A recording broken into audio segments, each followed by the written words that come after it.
Howdy, eggs. Once again, I'm going to check the audio. We're going to get rolling with a jump into Stack Bonfire 2022. Another surprise Cull and Good Bull, one that wasn't expected. As is usual for this time of year, given that they're doing work every night, I'm trying to keep up with them every night.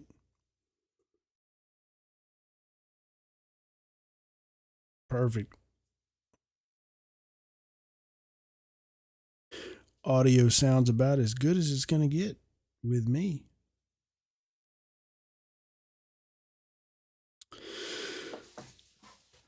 Let us roll. We're going to be looking at photos from the first stack shift up to the end of second tier. Yeah, we're going to get through second tier, I believe, with these photos. We've got about 1,600 to go through, almost 1,700. That's a fair bit of photos. We have into third tier from last night. I did go out and get some of third tier last night. Taking the night to get caught up with everything else. Cool.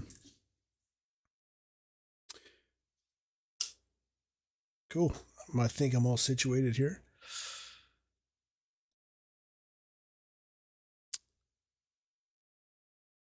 Yep, let me check that. Just got a message. All right, cool. Good to go. Got my water. Got a coffee. Thank you to Paul Tomaso. There was a Class of 84 Bonfire 83 reunion this last weekend, which is where you see the photo, the featured photo for this Cull and Good Bull, and we'll get to it as we're reviewing. But that was after a reunion. Gosh, is that a 40-year reunion? Yeah, 41 years. They came back to visit and came to visit Stack Site, and on account of the oncoming storms, they had called the shift off. There was a tornado watching effect and all that stuff, so they called the shift off, which made for a nice, quiet night of everybody hanging out. Got to meet some folks I never met, and got to see some folks that I know is happy to see again for the first time in a while. And thanks to Paul Tomaso for this wonderful Aggie Bonfire coffee cup from old Army days that's keeping me fueled right now. And thank you to Rio Brazos Distillery for Chimney Hill in my other hand. Let's roll. Stack, starting with first shift. Bonfire 2022. This was actually before the first shift. We're going back just a little bit farther. Game day weekend, October 29th. What was that?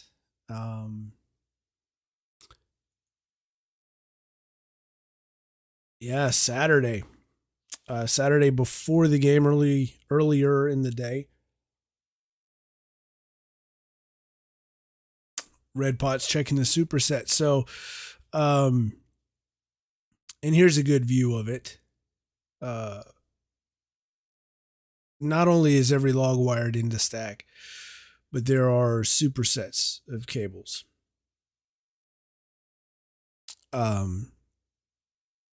These big steel cables here.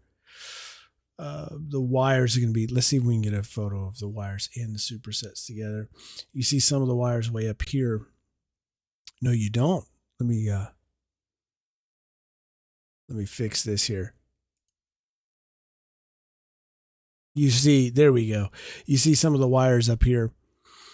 Um, so every log is wired into at least 3 other logs on the stack. You see these down here at the base. All these wires that are logged in, wired in on this log. You got 4 on this one, but every log is wired in to multiple other logs, minimum of 3, and then at every 3 feet in radius, or at the change between every tier, you wrap these supersets, which is these big, thick steel cables, which, let me tell you, are a freaking nightmare. Logistically, mentally, it's a lot. Supersets. But it does keep the structure extraordinarily tightly bundled. In any event, they're in the process of fixing up these supersets early in that morning. And as happens, there was visitors who brought, among other things, one of the coolest damn Aggie bonfire tattoos I've ever seen.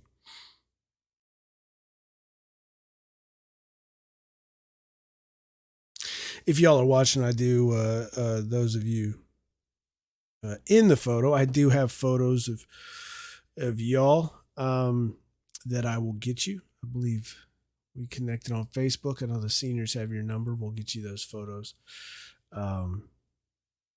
But otherwise, that was y'all's trip. Just had to share everybody that photo. Now they're lowering somebody who was in the swings.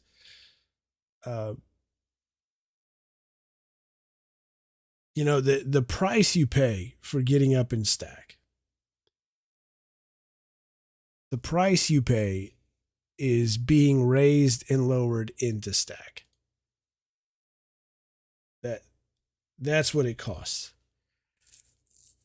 There's, in my opinion, not a goofier feeling in the world than being lowered from stack, lowered from the swings by the ropes. That's just it's weird. Now the first stack shift, oh,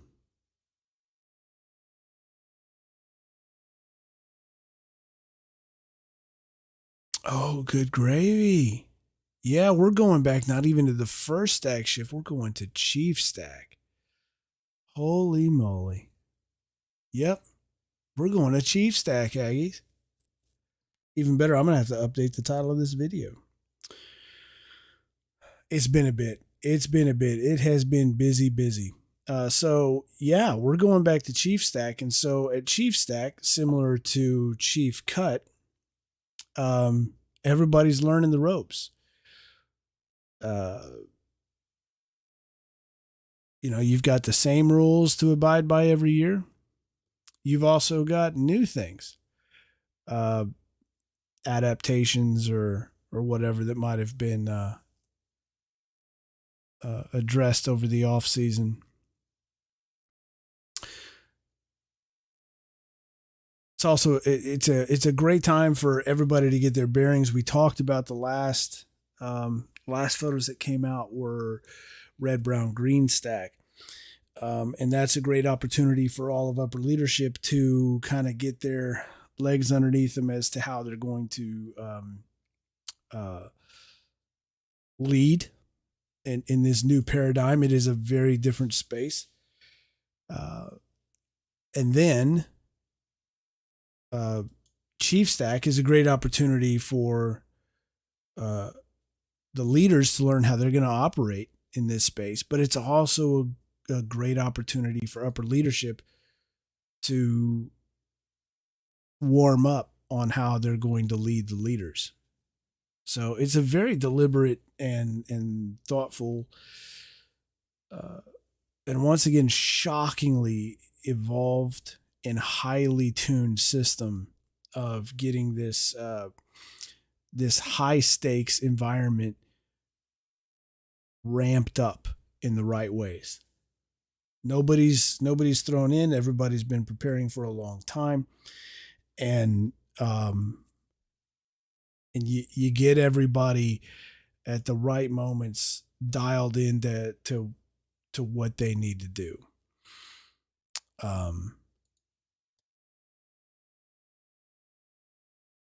I mean, seriously, if I hit the lottery, I'd go around uh, the biggest Fortune 500s and everybody, and school them in just how precise and methodical and incredibly effective every step of what Bonfire does with respect to leadership is. Everybody's getting their time for dedicated attention, starting with here was a simple lesson in which way do you face the hook. I mean, every single thing has got a purpose and has been thought out. And we were chatting off to the side here. This would be this year. This is the side we're on is considered west, the west quadrant. We were over in the west quadrant just catching up on how things were going and log count and everything. And he immediately ducked away and ran over to this yellow pot to discuss which way the hook should face. This is the hook on the rope that will be attached to the log as it's thrown into the stack. So every single thing fully focused on. We've got in the opposite quadrant, this would be east. The yellow pot watching the log as it's getting secured in up at the top.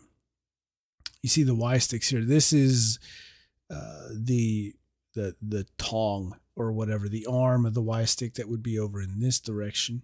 Here's the other Y stick. There's at least 2 Y sticks on every log, and they're going to be pushing on that and guiding that log until it's wired in and squared away. And that's the other great thing about the different phases of stack as everything ramps up. Nobody's out there doing something for pretend and then doing something different when everybody gets there. At every stage of ramping up, they are practicing what it is that they're going to have to do. And so you're going to see Y sticks out there at Chief Stack and Y sticks held to the same standards. Here, one of our swings has lost her pot, and they're throwing it up.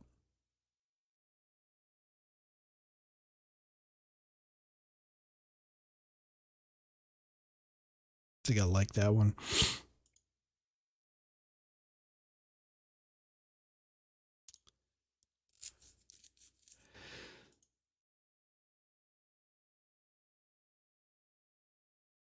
Yeah, we're going to go with that one. Just behind the curtain there, that to me looks more like somebody catching something.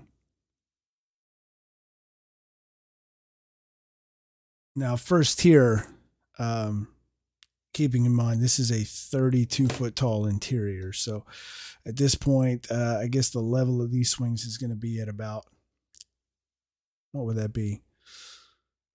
24, maybe? No. 32. 24, 25 foot. I know they put more first tiers on top of that one.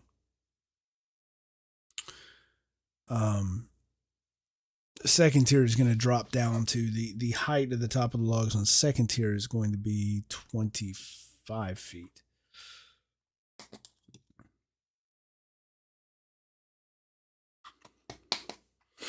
There's another log going up. Something that, and we talked about this a little bit last year. Um, the carryover from some of the protocols that were introduced in the COVID year in 2020. In 2020, to balance for the fact that at any moment, because of Bonfire's own rules and the standards that they set for themselves, wherein uh, any crew that had anybody that was COVID positive was going to have to quarantine for 2 weeks. That was Bonfire's own policies.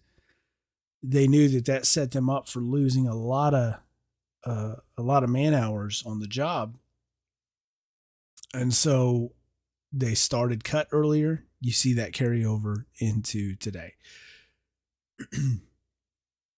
They started stacking more in the day. That was historically sort of exceptional.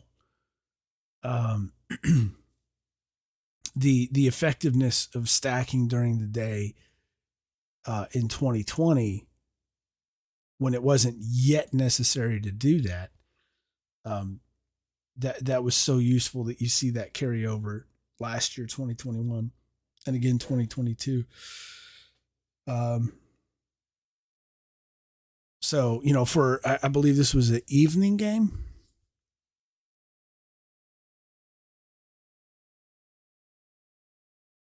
October 30th, yeah. Not last week. Not this past weekend before. So, yeah, that was the Ole Miss game weekend. Is that what that was? Oh goodness, I was there.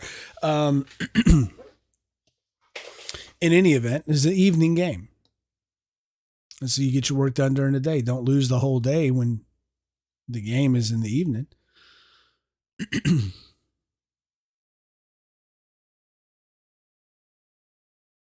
No, I brought my boy out with me this morning. I just skipped over some photos of him up to some shenanigans. As we talked about it last week, maybe week before. I know a lot of Aggies would beg to differ with me on this, but we don't do a whole lot of pushing of the,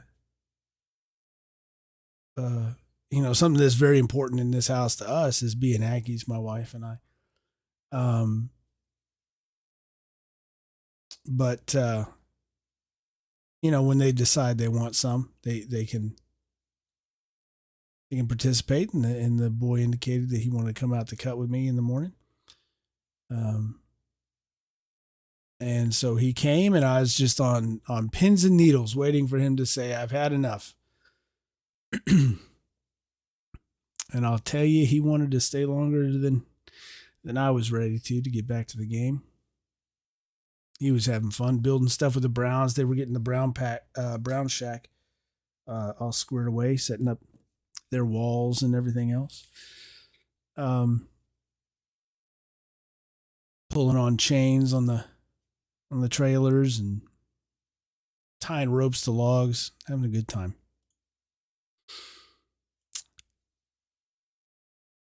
Same as everybody else, having fun.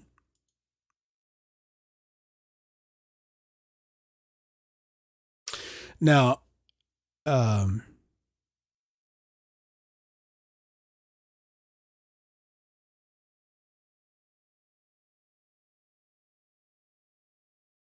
see, that's a little overdone. Now, to give you an idea here of what we're looking at, FHK Yellow Pot looking up into stack. To give you an idea, there's stack, there's a window stick.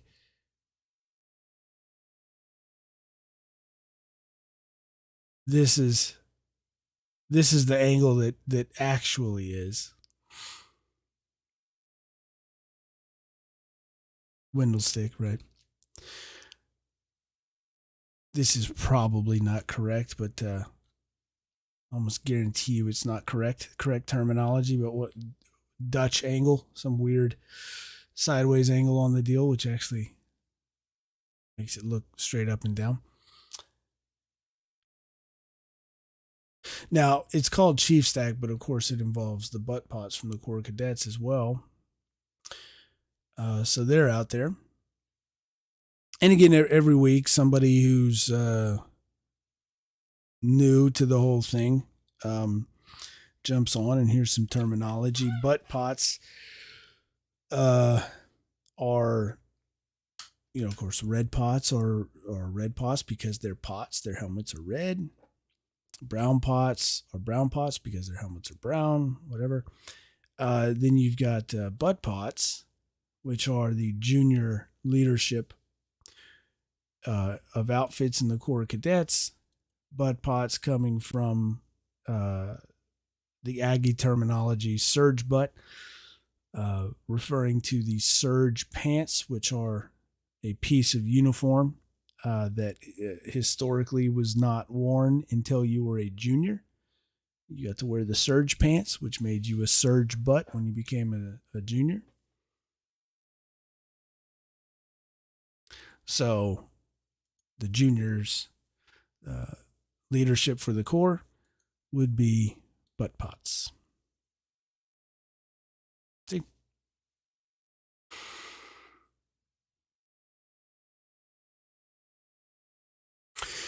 The Corps still and always had outfit level butt pots, which would be your sort of the equivalent of maybe the yellow pot, you would say. In the non-regs, there are some differences there, but as it was described very well in Walton, where I came from, every wheel has got to have a hub and spokes, and chiefs are the spokes, and the hub is the yellow pot, which is to say, it's not that, at least as far as my community was concerned, not that one is superior to the other, but there's got to be one place where they all come together. So that's sort of the function of the butt pot in the Corps, though there is definitely an aspect of seniority in the Corps.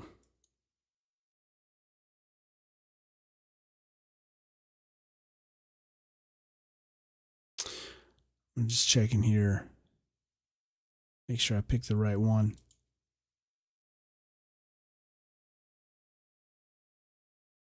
Maybe. I'm probably going to come back and revisit illustrating the role of the butt pot or the yellow pot in any quadrant, calling the log up, issuing the commands that everybody follows to get the log towards stack, and the Y stick's there to brace, steer, and support the log on its way up.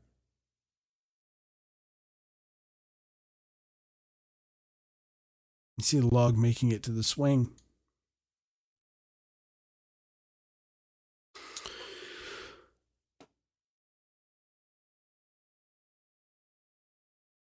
There's no view in Bonfire like that from the swing. I mean, it's this year's senior head stack described it very well, and I'm going to borrow it for forever now. But it's like load in reverse. You're loading logs vertically on a vertical truck, and so as thrilling as the experience is of being on a truck when a log is thrown onto the truck and then catching that log and putting it, steering it into the right position and bracing it, with everybody on the other end of that getting it to you as quick as possible. That's what stack is like. You're up there, stories off the ground, catching these logs, kind of reversing their journey from pointing at the sky to turned into logs on the ground to coming back up right again. And to be up there stories high and looking down, I mean, that's a special place to be. A very motivating place to be. The brown's still hard at work. What we're not going to see today, but we will see either in the next Cull and Good Bowl or when I can, um, after I'm able to review these photos in the in between time, because that's what happens a lot during stack is it's fitting photos into the in between time between work. This isn't it. I do have a career that takes up the daytime, and then once sun starts to set, you got stack. So we might see the photos after, uh, as I fit time in to review them in the evenings, or we might do another Cull and Good Bowl. In any event, we're going to see the baby browns. Those were photos from last night that are not part of this. Getting into the third tier is what last night was. So we won't see those photos today, but at some point, again, either in a Cull and Good Bowl or after they're reviewed offline and published, you'll see those. But the baby browns have been picked. Next year's brown pots, and this is sort of the first moment where you start to get the impression that one year leads into the other. It's not a start and finish cycle. It really is a perpetual thing. That's going to be a little bit later. Speaking of cycles and 1 year into the next, here's one of the seniors coaching up one of the juniors. And meanwhile, while all this is going on inside of perimeter, you got logs coming in.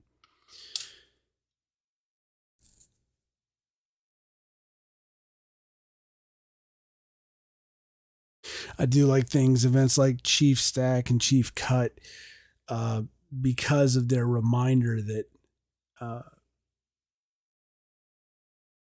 these people who were leading were just the season before, in many cases, fish. And so it's nice when they have these times, when they're getting ready for the next phase. It's nice to see them doing all the things that they haven't. Bonfire never lets you forget the work. Just because at some point you get to direct that work, it doesn't mean that you are exempt from it, and certainly not at Chief, Butt Pot, Stack, and Cut. Now, there in the background there, these are pumpkins they made. Not just any pumpkins, but pumpkins representing the junior red pots.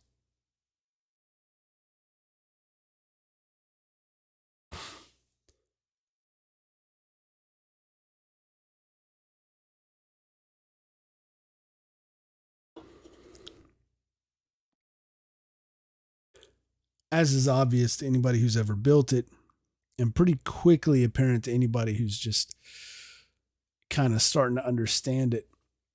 The job is hard. It's very hard, and it's sometimes hard to see and recognize as fun, right? By the classic definition of fun, right? It's a grind.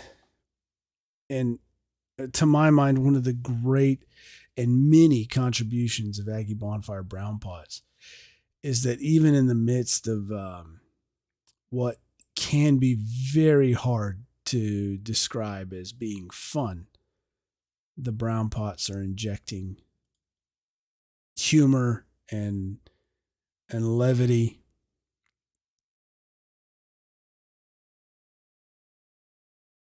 making pumpkins of the junior red pots.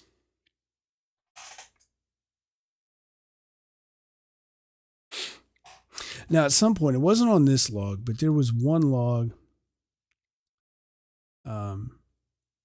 that had just brushed up against the Y stick. And I like this scene. I was lucky to be standing right there at the right time. I hope I'm not crazy about the fact that I cut the foot off at the wrong moment. But a log brushed the window stick. And so I do appreciate one of our seasoned swing crew taking time to swing over and apologize to the window stick for having been brushed up against. About 3 or 4 feet below her feet right now would be the cross ties that tie the window stick here in the center pole over here. And now at this point, this is the first stack shift on Halloween, no less.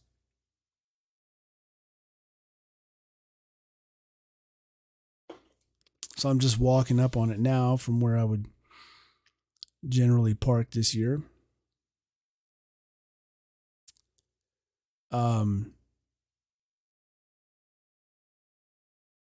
There's my memory of things, and then there's the way things are. So I need to go back and consult and make sure that those are in agreement. But I feel like I'm not sure that I can remember a first stack, at least in recent memory, that was also Halloween stack. Usually, either the first stack shift is happening later, in the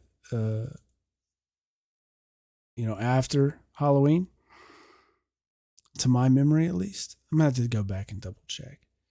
But Halloween can turn out to be sometimes a theme stack.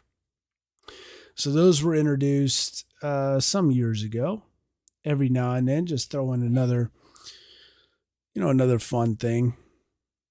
Not by demand, but because it's entertaining. A theme stack. Just something to add a little variety.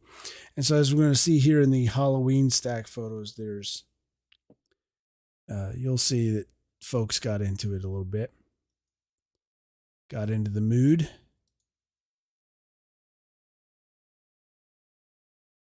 The brown pots dressed as junior red pots for Halloween.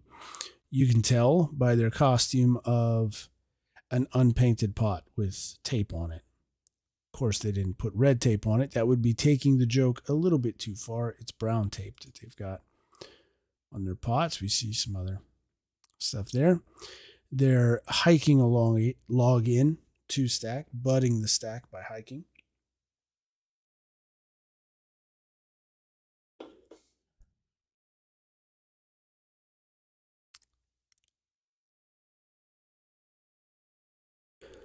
Swing crew still, is that right? Still on first tier at this point, maybe? No. I believe they've dropped down to second tier at this point. We'll confirm for sure here in a second. It's been a whole week. It's been a whole week of stack. I'm catching up right now just the same as y'all.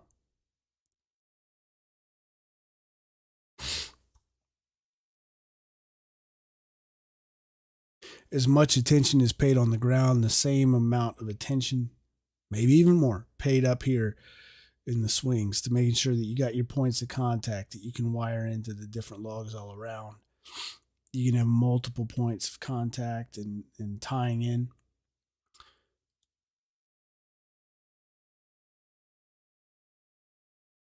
Calling in logs.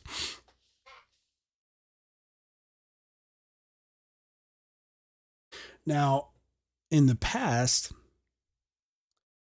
I've been able to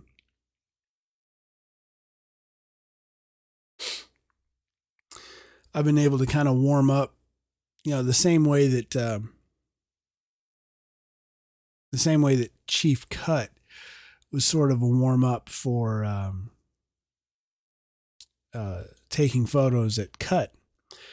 Chief stack and those red, brown, green stack and those were nice warm ups for taking pictures at stack site. Well, I need a warm up to take pictures at Stack Site because Stack is happening in the dark.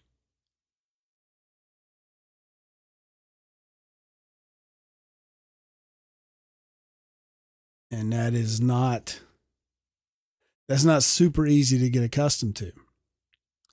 So you see here, I mean, this is why it helps to warm up. This is why it helps to have, for me, it helps to have Chief Stack and Red, Brown, Green Stack at night, so that I can get used to the change in setting and the change in conditions. It gets better from here, folks. Aggie word.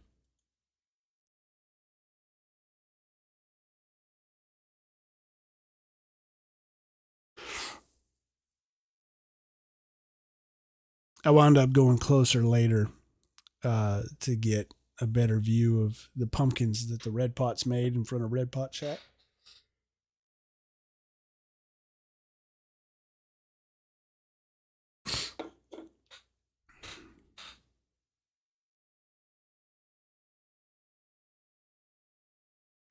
I'll show you the photo.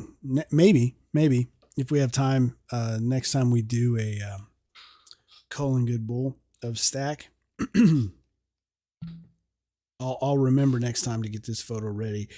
It's from last year, because it's already late in the evening and I've got 1,600 photos to get through. I'm not going to go too far off the rails now while we're looking. You'll just have to take my word for it, and I will find the photo next time we do this, if we do get a chance to do this before the end of Stack this year. But you can barely make it out here. I'll turn the exposure way up. I'm not going to use these photos, I don't think, but I'll turn the exposure up. The photo I'll try and find for you next session. Same thing. This sign has existed on the front of the hotel Hodel in one way or another, either as a sign propped up or painted on the actual hotel itself. For years, if you ain't Red, Dead, or God, right? I brought my children out, my two youngest out last year to Stack right after it had started. I had some things I needed to talk to the seniors about, some other stuff. And I figured it'd be a good opportunity to let the kids kind of see things and then bring them back home. And my youngest daughter was very motivated at she was getting to where she could read things on her own, and very proud of being able to read things. And we're walking over to the hotel, and there's that same sign: if you ain't Red, Dead, or God, so on. And as we're walking to the hotel, it's one of those things where you hear something and then you don't realize until after you've heard it or you're starting to hear it what it is that you're hearing. And I hear that angelic, sweet little voice saying, "If you ain't Red, Dead," and I realize that she's reading something, and she's very proud of the fact that she's reading it, and I'm excited for her. And then my brain says, "Dude, remember how this sentence finishes." And then I start to sweat a little bit. What am I going to do? I don't want to tell her to stop reading. And she's just so proud of what she's doing. So I don't want to interrupt her. I don't want to make her feel bad for reading something. And then I'm trying to prepare myself for how to explain what it is that she's about to read. And so if you ain't Red, Dead, or God, stay the And I'm thinking, oh, no. And she says, "Stay the flick out. Stay the flick out. Away. Stay the flick away." I said, "Oh, honey, you're so smart. Look at that. You nailed it. Stay the flick away. You got it. Way to go." And then I went inside. I went inside to talk to the seniors, and the kids stayed outside. And by the time I came back out, they had made the seniors had helped to make a makeshift what do you call those things? Seesaw. It made a makeshift seesaw out of some wood and pieces of stumps, and they were taking turns jumping on the seesaw and launching the kids in the air. So, yeah, parent of the millennium, right here. Stay the flick away, throwing kids in the air with red pots in front of a hotel.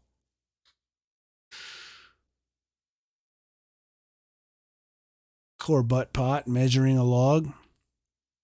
Now, it used to be, and this is, again, some of the minor changes that happen over time that, happen judiciously. Nobody's in a hurry to change things just to say they changed something, or introduce things just so they can say they were the ones that did it. But changes do happen, again, judiciously. And, I kind of, year over year, there's some things that I remember. Again, this is why we practice, folks. This is why I'm,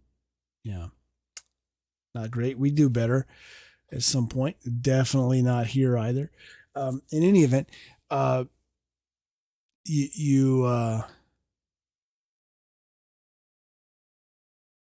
you practice judiciousness and forethought into introducing changes.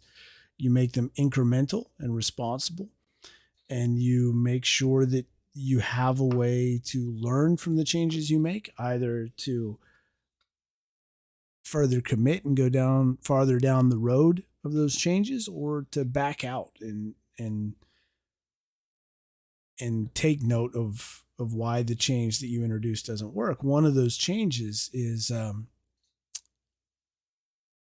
cutting the logs to length at the base of stacks. So, we had done the old routine, the familiar routine for a lot of folks, where you'd stack logs and you just get them up there. And then after everybody goes, you get up and stack, and you trim those logs to the right height for that tier.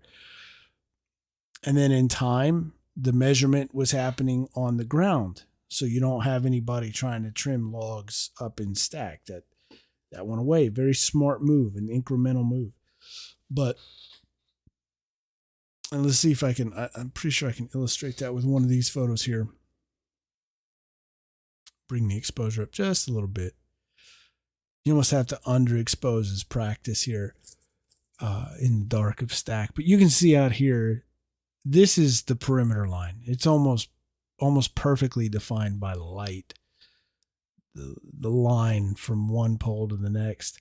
And you see how dark it is here and light on the inside. So at a certain point, they evolved from where we were and said, well, let's trim the logs to length on the ground.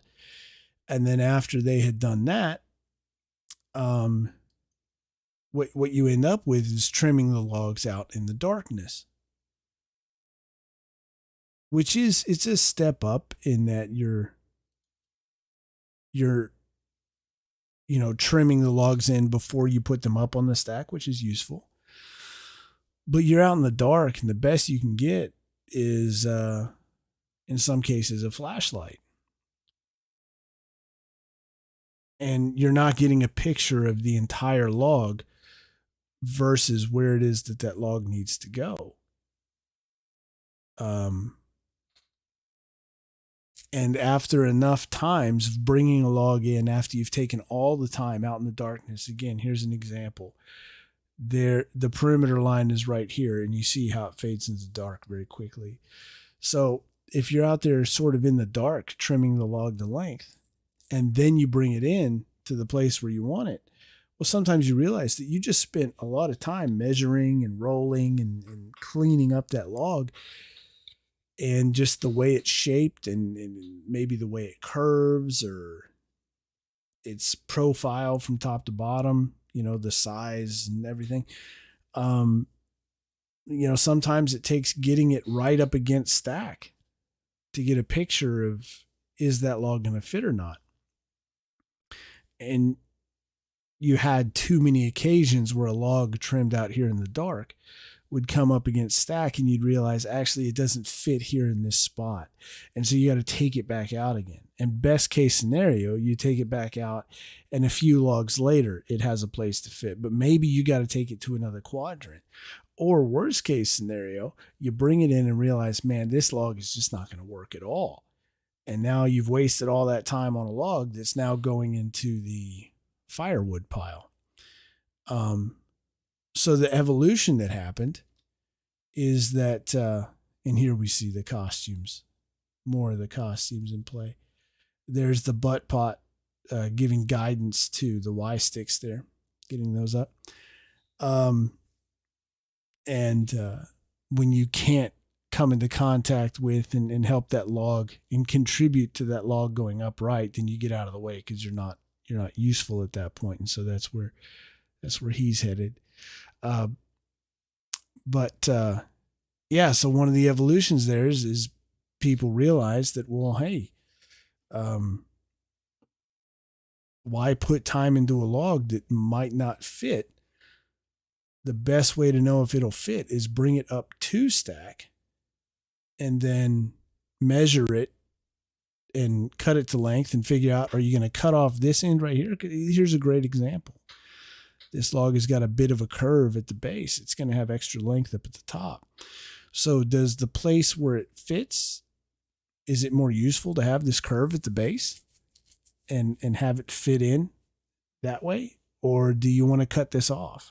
You don't know that for sure until it's in full light up against stack. And so one of those evolutions that I didn't really realize and register as being unusual because it evolved so naturally over years.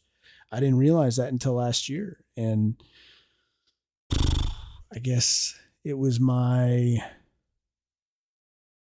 great grandsons in bonfire terms, my great grandsons, three generations after me, that came in. And one of them was remarking on why are they, and they're even talking to some of the brown pots. Why are you cutting this inside perimeter? Why aren't you cutting it out there?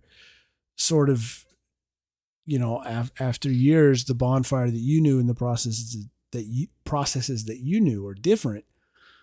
And so he was expressing concern. What are you doing? You should be outside of perimeter. And it was that kind of that moment that was when I registered that, oh yeah, this is one of those things that changed.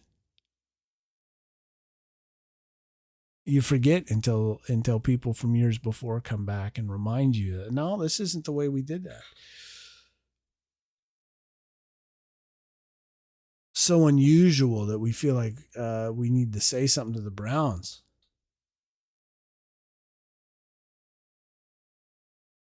But, here he is inside a perimeter. When we bring that light back up a little bit, you'll see there inside a perimeter, topping the log at the length that was indicated by the yellow pot we're running that quadrant.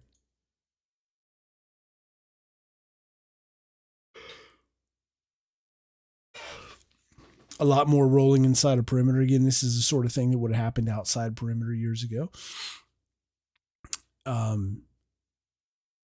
It's not just as simple as throwing a log up. You've got to make sure that log is shaped correctly. Here is what would be called a dick, right? This thing's sitting off here. It has ground into Lord knows how many shoulders at this point and caused however much discomfort and agony. Well, that's got to be shaved off before it goes up against the stack. It might be cut off depending on the length of the log, or it might need to be shaved off the side of the log. And I wonder if I stuck with this one long enough to figure that out.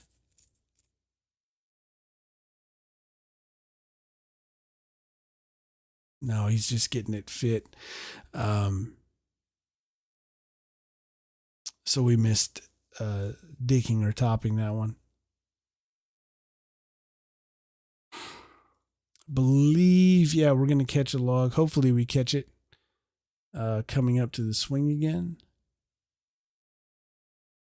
This is always a great look. And there's certainly other looks that I'd really enjoy seeing. And actually, we're not watching a log come up. What we're watching right now, look at that, throwing the wire up into the swing. You don't catch the wire with your hands. There it is. You throw your hand into the loop of wire. Again, not a great shot. Still getting used to the situation out here. But yeah, you throw your arm through the loop of wire. Keep your fingers together. But here's that next log coming up. There's certainly angles that I would like to get from underneath, directly underneath, watching a log go up in the stack, and watching the swings catch it. I would certainly love to get those angles, but here's the reason why I can't. Right, it would be a great shot to catch the log coming up here, but what's happening here? We got Y sticks pushing the logs in. You got ground crew, base crew, pushing the log in. I can't. Unfortunately, I cannot be right here. Maybe we'll figure out a remote camera situation or something like that in the future.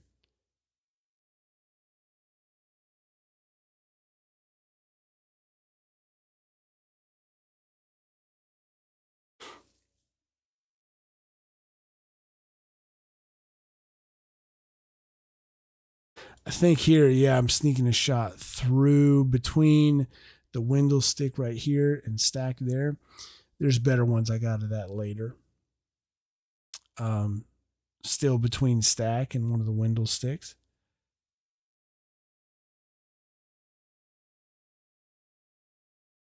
You know, where we are at the season right now,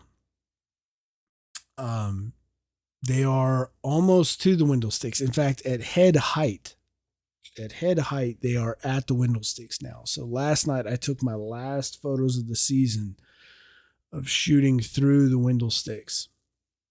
That's not happening again this year, as they have at head height reached the windle sticks, which bodes well for covering up the windle sticks this year. Just starting third tier last night, the fact that they are already at the windle sticks at head height does bode very well for covering up the windle sticks.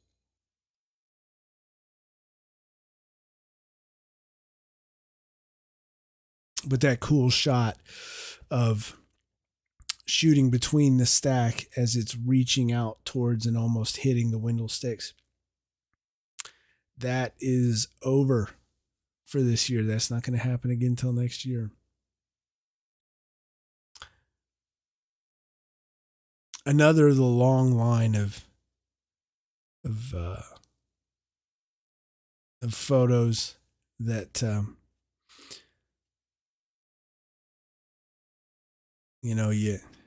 you realize, and you try to be cognizant of it in time. Photos that you get one chance.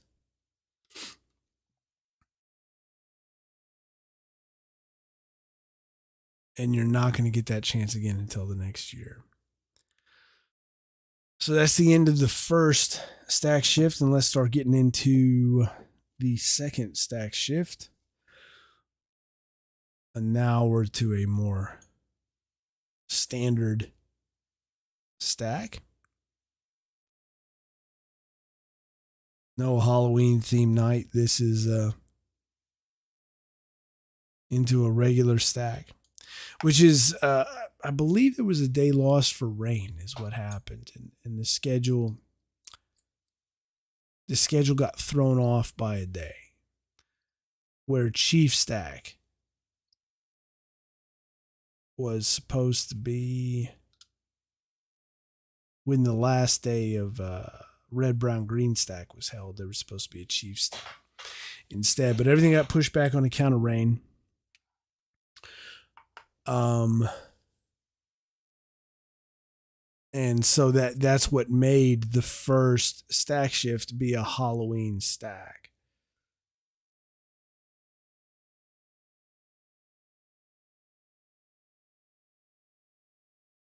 Which that'll be memorable. You know, the year when the first stack was super fun and folks were wearing costumes and having a good time.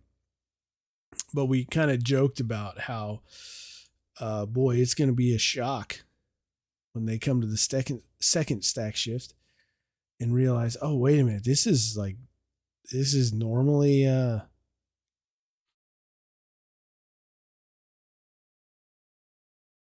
normally not just fun. And so at this point, 6:30 in the evening is, I believe this was the second log of that day that went up of the second stack shift. And at this point, it's all business. The only exception to the all business was that apparently some of the yellows got together and decided to make this their own theme, to make it a Hawaiian shirt stack. I could be miscounting, but I'm pretty sure that Hawaiian themed stack involved 2, maybe 3 yellow pots in Hawaiian shirts. I could be wrong.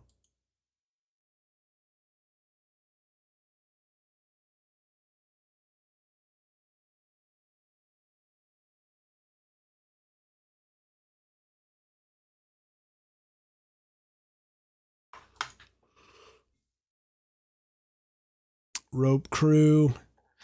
Everybody's in the swing, so this rope crew is going to be working on bringing a log up.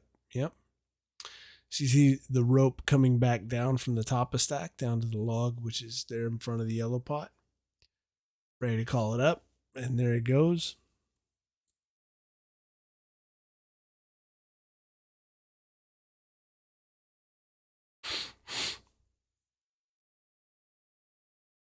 The junior head stack had the idea this year, and it was a great one, to mark the ground where the next superset would be. Great idea. Being dirt, he would have to go around a couple times that night and mark that circumference.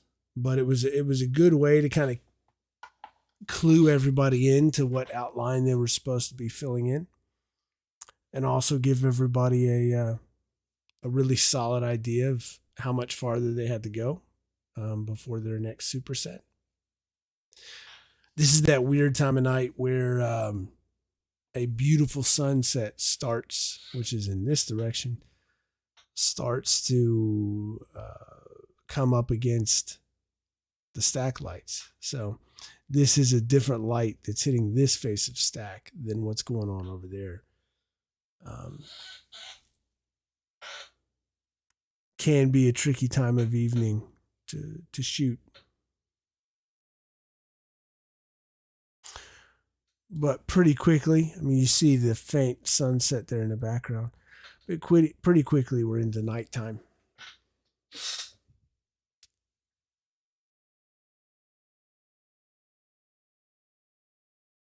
Steady stream of logs coming in. Something else that happens, and you know, I might be fooling myself that warming up is having an effect on being able to do a better job of taking photos. I could be completely wrong about warming up, because something that happens as stack progresses is that as the body of stack gets bigger, that is more surface for the light to reflect off of. And so the inside of perimeter becomes noticeably, significantly brighter as stack goes on. because the bigger stack is, the more light can reflect off of it and illuminate perimeter versus when stack is just beginning, all of that light is going off into nowhere. So, um, on the one hand, yes, maybe coming out and warming up is helpful, but it is possible that it's just an illusion that what I think is me getting warm and getting better is really actually just having more light to play with as stack goes on. But when I first started taking photos out here, first of all, they had those insanely headache inducing, very yellow, um, very hard to work in. Hard, obviously hard to take pictures in, but very hard to do actual work in. It was very hard to see um, what you're doing, especially in the at the base of stack. That yellow light, it is unpleasant. There's a reason why cities now, uh, some cities, are mandating that any new light that uh, is impacting public space now needs to be the same sort of lights that we have on the perimeter poles or on the light poles behind perimeter poles. It has to be that same sort of light that is clean and high visual acuity, I think is the word. And that you can't do those yellow lights that were out there anymore. But these lights, I want to point out, these lights are made possible by donors to the gallery who last year your donations to the gallery were directed towards buying these lights that make it so much easier to work inside perimeter, and frankly make it easier to review the photos because everything's the same color temperature and everything's easier to see and clearer. But when I was first starting to take these photos in conditions that were worse lit because of those 20-year-old sodium light boxes, 30, 40 years old, hell, who knows, they go way back. Not a lot of light to play with, and not good light at that. I would call my dad, who has written books on the subject of photography, and say, Dad, what do I do? There's no light. What do I do? Everything I'm shooting looks like garbage on the back of my camera, which means it's going to look even worse when I get home. And his first response was, have you read my book? I said, no, Dad, I haven't read your book. Just help me out. But I will say that it really, I didn't realize what I was doing at the time, but it really helped photography and what I was trying to do to start in a condition with horrible light, because you learn to make the most out of the light and position yourself in a place where you're getting the most reflected light.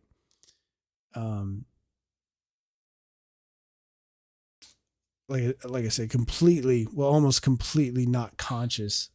Certainly didn't say, hey, let me work in the worst light I can imagine and figure out how to do something with that. But that's the way it turned out. Working with this, already low light, but much worse conditions 10, 12 years ago, and figuring out how to do something with it.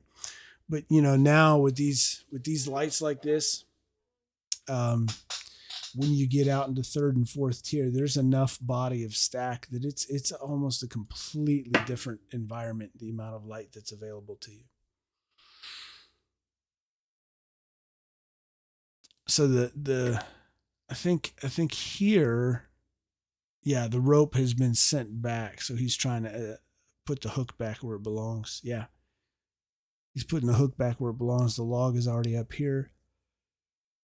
can't have a hook up and stack if it's in the way of the ropes and the wire crew. Uh, and everything else that's happening. You can't have it sitting on the ground, so you lower the hook from the rope, and then the yellow pot has got to do everything he can as quickly as possible to get that rope out of the way.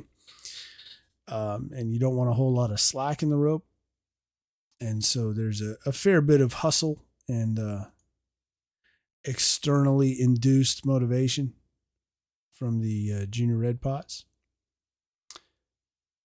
toward expediting getting that hook out of the way. That's what we saw there.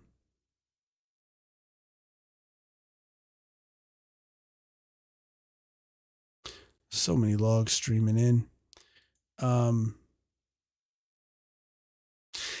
we talked about it. Let's see, right here we've got, how many different crews is this? OC Appelt Kruger.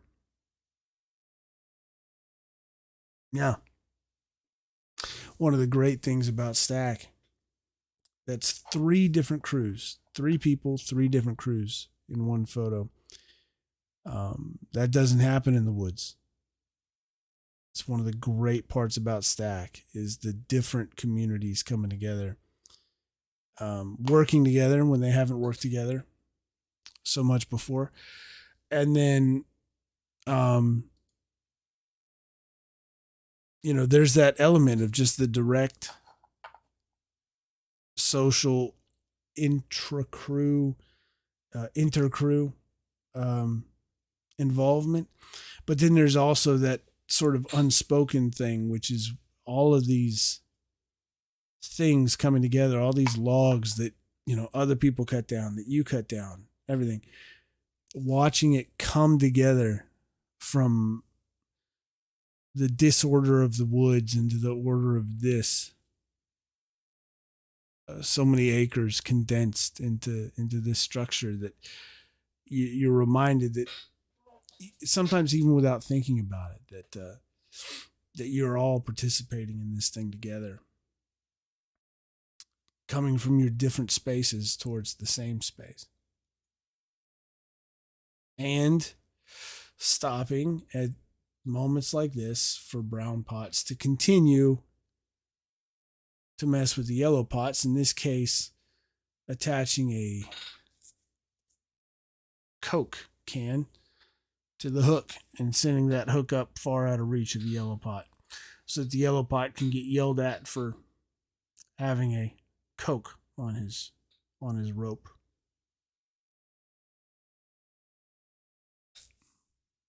More shenanigans inside a quadrant. And even so, at the same time, still work. You got 4 quadrants, stuff going on in different ones. You got logs being wired in one, logs getting ready to be sent up and wired in another, and upperclassmen and upper leadership playing hockey in another, giving the yellow pot heck because the yellow pot's trying to maintain cleanliness and order in his quadrant. And in the in-between time, when he's not focused on something, there's upper leadership playing hockey with a Coke can. Keeps everybody on their toes. Strategically also keeps Stack in balance, because if you have a quadrant that, for whatever reason, good fortune, good logs, or whatever, is coming together very fast, faster than others, that's when you sick the brown pots on that quadrant and say, hey, y'all go have fun. Disrupt that yellow pot. Because a yellow pot and a swing crew and Y sticks are going to get into a rhythm together, which is responsible and safe and what you want. And so you don't want to be moving yellow pots around quadrants a whole heck of a lot. But at the same time, you can't have one quadrant that's just flying ahead of the others. And so it is good sense to, in good practice, to just go ahead and let the brown pots go play hockey in a quadrant and and disrupt the flow just a little bit to a safe degree on a quadrant that by whatever mechanism, good luck or anything else, is getting ahead of the others. At the end of every shift, there is a quick suggestions box where the seniors read suggestions from the crews, and then there's a quick yell practice. Where the entirety of the yell practice is one yell done twice, build the hell out of bonfire. And then after that, the crews do all of their crew and outfit yells. And the juniors sit and wait for the crews to leave.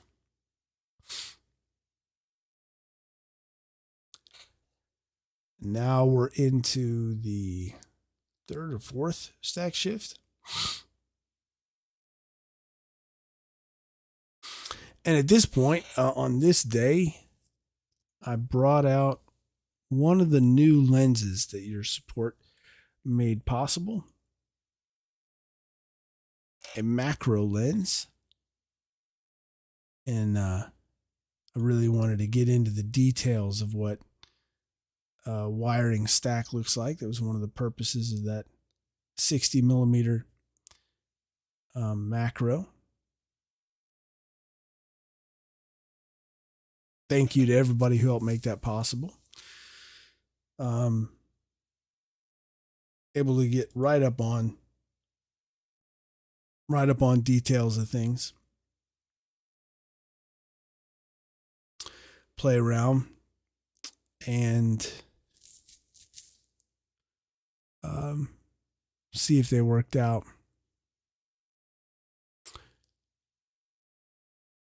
Yeah, it's a little bit farther down here. Not enough light there. One of these is better.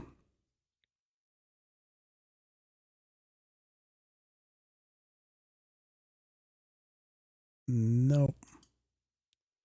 I'm learning this macro thing. I mean, at this point, I think I'm like 3 inches away from this. I mean, I'm right up on it. And trying to hurry up and get in there and get on it. In between them doing work and not getting in the way, but also trying to figure out this new macro paradigm.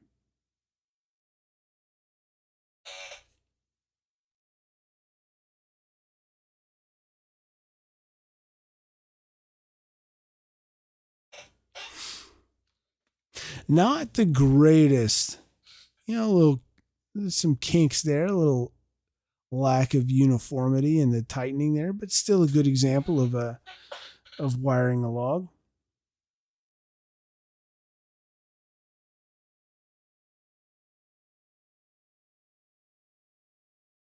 Correctly done. Though when after I took the photo, they said, "Oh man, we did better ones."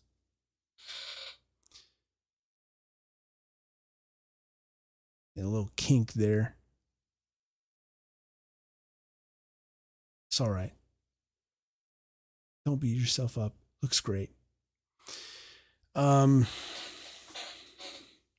I found in trips since that I really enjoyed the 60 millimeter. I've enjoyed playing with it. It is more physically involved in shooting with the 28-300 that I have generally shot with almost nonstop since I got that lens, that 28-300. The 60 allows me to open up for more light, present more contrast.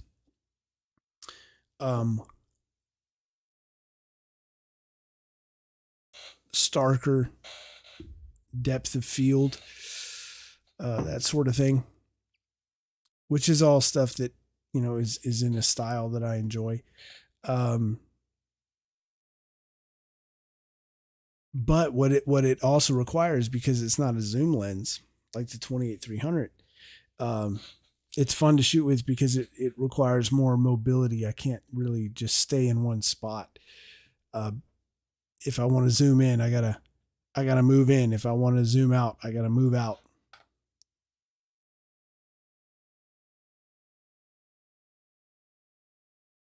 Here's a series that I've had hoped would work out, and let's see if they did. The yellow pot here is waiting for his chance to be called in. Need a base crew, rope crew, log crew.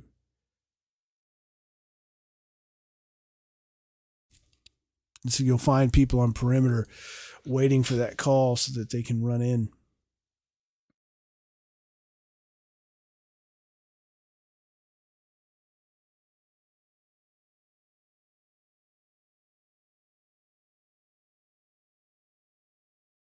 There, that's better.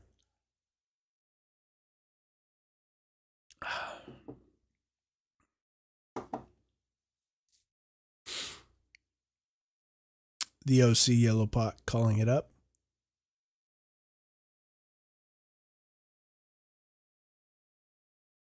Trying to get that flag.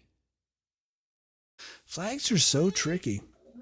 You know, you want to get where you can see the A&M or the come and take it uh, behind or as a backdrop to the work. But when that flag's whipping,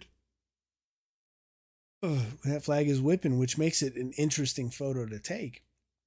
Well, I could shoot off a stream of photos and not have a single one of them end up looking correct. You know, your mind kind of fills in the gaps and makes it something it's not when you freeze it. So here we're back to the end of this series for Cull and Good Bull. But that brings us to the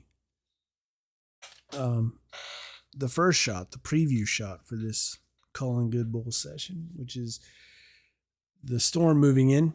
Now this isn't the storm yet. This is the outside leading edge. The system is moving from directly behind stack at this point, directly, across it and towards me where I'm shooting. So these aren't the storm clouds. We're going to see those, but this is a reunion. Red pots from 40 years ago, and that was fun. We had great conversations, caught up on some when did this start to happen sort of thing. Leaving hotel, this is the view leaving hotel, hodl, depending on what generation you're from. And then, at this point there's, short gusts of wind coming in.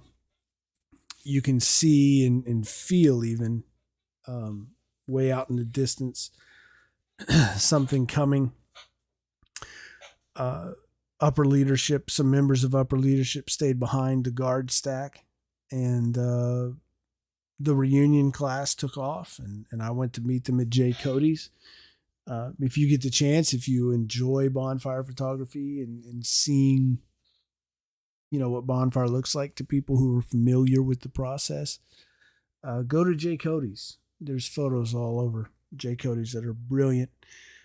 And it's just I could go there and not eat and just look around at the photos, but the food's good too. In any event, they went to Jay Cody's, and so I went to join them there, and I was the last one to leave after talking to the seniors there before I left. And on my way out, stopped at the gate, and get that. So, I'm shooting out in the pitch dark. You saw some of that noise there for a second. There's hotel. Over on this side is a brown shack. And there's stack. And I've gotten this one ready for print and really happy with how it turned out. But there's stack, 45 foot tall at the top of center pole. And at this point, this is lightning happening behind the front leading edge of clouds on the front edge of that storm system coming in. And at this point, according to the map, according to the radar, this was 30 to 40 miles away, uh, but coming in hot. And uh, so I'm at the gate. Good grief, maybe a quarter mile away from Stack at this point. And yeah, there's the sky lighting up. Moving in on Stack, and so goodness, had time to go to Jay Cody's and stopped at home first. So a perspective on time, I stopped at home, checked on the kids, uh, the whole thing, and then ran to Jay Cody's, and everybody was finishing their meal at that point. So not very long after here, probably 45 to 50 minutes after here, walk into Jay Cody's. It's warm outside. Finish eating. We come out the front door. It is still warm. We walk 30 feet to the pickup truck. And as we're walking that 30 feet to the pickup truck, a wall of wind comes through and it's cool. And by the time we got to the chicken and we're lucky enough to get in to a very busy Dixie Chicken, shortly after we walked in the front door, people started walking in the back door soaking wet. And so this is about 12 to 15 miles away from the Dixie Chicken. That means back of the envelope math, it was about 40 minutes, 40, 50 minutes, maybe an hour after I took this photo that Stack started to experience the significant rains that eventually hit us in town. But it was a cool look, and I'm really lucky to have turned around while I was opening the gate and catch that shot. But that's it. That is a Stack from I know I said first Stack. Obviously, we saw that it included not just first Stack, but Chief Stack. So from Chief Stack through second tier. And what we have next, after I go through and get these photos published, is into third tier, which started last night. I think I have a few from before that, finishing up the supersets on second tier. But yeah, we're getting into third tier, and I think third tier always goes on a little bit longer than the others. It's that weird balance between the size of the logs. First tier is a much taller log, first and second, but it's that weird balance between goodness, tall logs and a lot of logs. You're going to use a lot of logs on third tier. Your circumference is bigger. There's more logs to make up less distance, less radius out from Stack.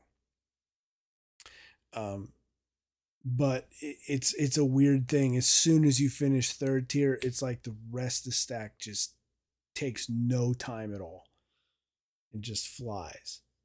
So we are the next round of photos after these published. We're going to be getting into that longest part of Stack, which is third tier, and then from there it's going to be boom, boom, boom, and we're going to be at the last shift photo, and then burn shortly thereafter. So, thanks for jumping in. I know this was out of nowhere. I wasn't expecting to be able to do this tonight, but here we are. Another Cull and Good Bull. We'll get these photos up shortly when I go back through and make sure I made the right pics here. And you'll see it at dion-c.me. Follow follow the gallery on Instagram, on Twitter, on Facebook, Dion C Gallery. The YouTube channel has got a new handle, youtube.com/at Dion C Gallery. And of course, follow Bonfire at Student Bonfire on Twitter, Instagram, and Facebook. And studentbonfire.com. Check that out for more details on burn night. Pray, cross your fingers, whatever you do for more rain. Let's get out of this burn ban and let's. I think we might be out in Robertson County, to be honest. But let's get ready for ideally a burn on schedule and supporting these Aggies the whole way there. It's a great season. Really happy with everything everybody's done and appreciate everybody's support of these students out there doing great work. We will catch you on the next one as soon as we can. Thanks for joining, Ags, and all you Aggies watching now or watching later. Court, you should not be watching now. You should be stacking right now. There's a stack shift going on right this minute. But all of you Aggies that are building the hell out of Bonfire, thank you for everything you do. We're all deeply appreciative. And yeah, keep it up. Build the hell out of Bonfire, Aggies. We'll see you. Gig 'em.